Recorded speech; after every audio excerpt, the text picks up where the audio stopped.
Hi, it's that time again, the Duffle Bag channel. Today I brought you a helmet. Now you could look at this helmet, and if you know the shapes of various helmets, you'll say, oh, that's a Swedish helmet. Yes, it is a Swedish helmet, but it's of an unusual color, and there's no Swedish insignias on it. So what could it be?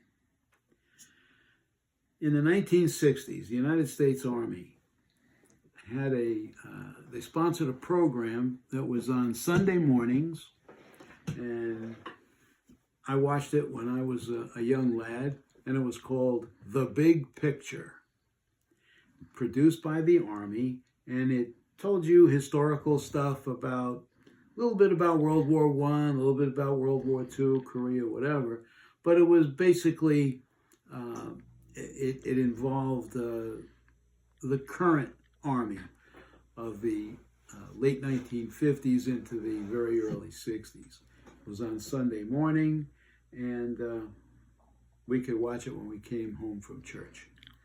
Now, the production facility for The Big Picture was, the studio was at the military academy at West Point.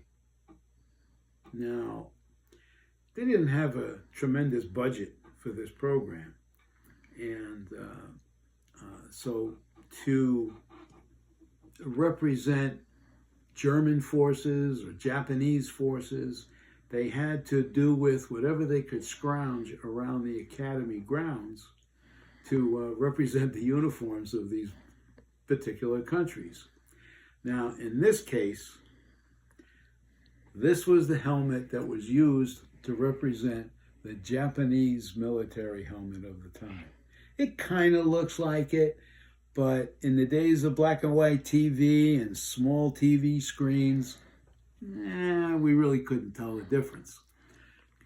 Again, it was black and white, but they changed the color for some reason to represent the Japanese helmets. And if you notice on the inside, if the camera can pick it up, the natural color is an olive drab.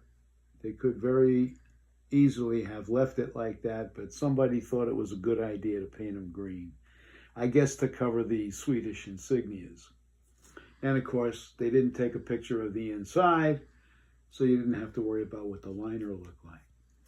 Now, this same ugly green color was used as a dye, and when they would do a filming of Germans, they would take the West Point overcoats, the wool, we called them long O's, long overcoats, with a big lapel on it, big collar, and they dyed them this horrible green color.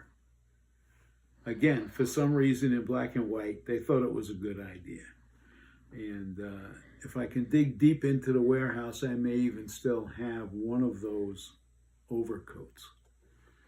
They took the cape off, and for the purposes of, again, small TV screens, black and white film, they kind of look like German overcoats.